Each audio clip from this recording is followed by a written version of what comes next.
Sa ebanghelyo karong adlaw, mihatag ang atong Ginoo og patikim sa kun unsa ang langit. Nindot kaayo.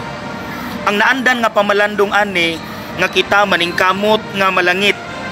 Pero ang migawas sa akong pamalandong kagabi nga kining ebanghelyo makahatag po di ay kini og consolation or kahupayan sa mga namatyan sa ilang mahal sa kinabuhi. Nagmisa ko og patay, ang maong tao gipusil. Mabati gyud nako sa pamilya ang kasakit nga ilang gibati og kaguol. Nga maglisod pa sila og goodbye kay kalit kaayo ang panghitabo. Mga igsuon, naa gyud ang kasakit kung mamatyan ta. Tungod kay sa buhi pa ang maong taong namatay, naa man gud tay relasyon niya, di ba? Pero mahupay unta ta sa ebanghelyo karon.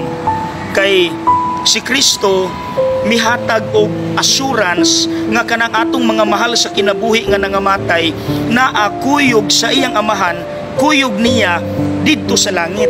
Hayahay kay sila. O sige ingon ni Kristo, dito sa balay sa akong amahan tuay daghang kwarto, ug mag-andam ko og kwarto para nimo, ug mubalik ko diha og kwaon ta ka aron kun asa mo naapog ko. Pagkanindot mga igsuon, kanunay tang mag-ampo alang sa mga nangamatay, pero ato pong i-assure atong kaugalingon nga naa sila sa maayong kamot. Okay, sakit pero diha ta muhawid sa atong consolation. Okay? Dayon atong iampo pud unta nga kita sanglit padulong man ta diha sa kamatayon.